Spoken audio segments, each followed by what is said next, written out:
রাতের ভোটের খলনায়ক সেই নুরুল হুদার 4 দিন রিমান্ড মঞ্জুর।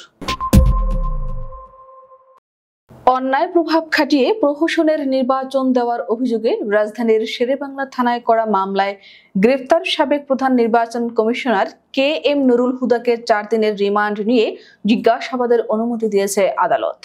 সোমবার শুনানি শেষে Dhaka chief metropolitan magistrate Mustafizur Rahman এই আদেশ দেন।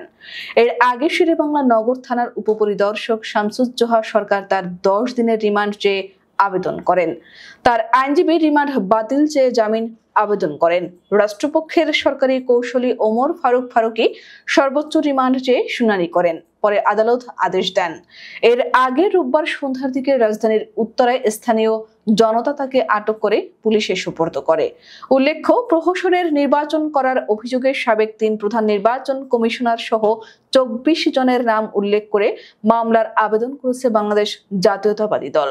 সাবেক এই 3 সিইসি হলেন 2014 সালের নির্বাচনের তৎকালীন সিইসি কাজী রকিব উদ্দিন আহমেদ, 2018 সালের নির্বাচনে তৎকালীন সিইসি KM নুরুল হুদা ও 2024 সালের নির্বাচনের তৎকালীন প্রধান নির্বাচন কমিশনার কাজী হাবিবুল আওয়াল। রোববার রাজধানীর শেরেবাংলা নগর থানায় এ মামলার আবেদন জমা দেন বিএনপির নির্বাহী কমিটির সদস্য মোহাম্মদ সালাউদ্দিন খানের নেতৃত্বে 5 সদস্যের প্রতিনিধি দল। যে 24 জনের নাম উল্লেখ করে মামলার আবেদন করা হয় তাদের মধ্যে আছেন 2014 সালের নির্বাচনের তৎকালীন সিইসি কাজী রকিব উদ্দিন আহমেদ, নির্বাচন কমিশনার মোহাম্মদ আব্দুল মোবারক, আবু হানিফ, ব্রিগেডিয়ার জেনারেল অবসরপ্রাপ্ত জাবেদ আলী, শাহ নেওয়াজ ও তৎকালীন নির্বাচন সচিব সহ প্রধান নির্বাচন কমিশন অফিসের অন্যান্য কর্মকর্তা। এই তালিকায় আরও আছেন জুলাই গণ অভ্যুত্থানে ক্ষমতাচ্যুত সরকারের প্রধানমন্ত্রী শেখ হাসিনা, সাবেক স্বরাষ্ট্রমন্ত্রী আসাদুজ্জামান খান, সাবেক আইজিপি হাসান মাহমুদ খন্দকার সহ অন্যান্য সরকারি কর্মকর্তা। অভিযোগে আরও আসামি করা হয় 2018 সালের নির্বাচনের তৎকালীন সিইসি KM নুরুল হুদা, নির্বাচন কমিশনার রফিকুল ইসলাম, কবিতা খানম ও ব্রিগেডিয়ার শাহাদাত হোসেন চৌধুরীকে।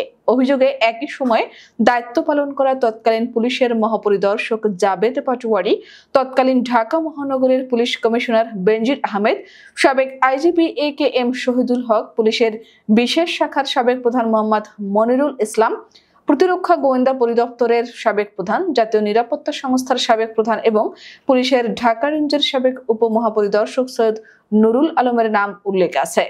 সর্বশেষ 2024 সালে জাতীয় সংসদ নির্বাচনের তৎকালীন প্রধান নির্বাচন কমিশনার কাজী হাবিবুল আওয়াল, নির্বাচন কমিশনার ব্রিগেডিয়ার জেনারেল অবসরপ্রাপ্ত আহসান হাবিব, আলমগীর হোসেন, আনিসুর রহমান সহ তৎকালীন নির্বাচন সচিবেরও নাম আছে ওই আবেদনে।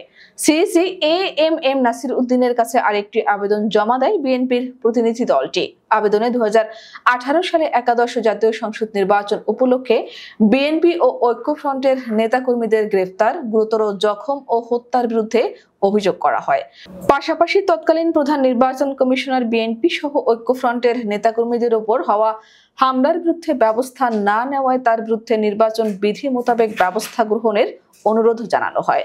প্রহসনের নির্বাচন করার অভিযোগে সাবেক 3 প্রধান নির্বাচন কমিশনার সহ 24 জনের নাম উল্লেখ করে মামলার আবেদন করেছে বাংলাদেশ জাতীয়তাবাদী দল। এই মামলাতেই তাকে গ্রেপ্তার দেখিয়ে রিমান্ডের আবেদন করে পুলিশ।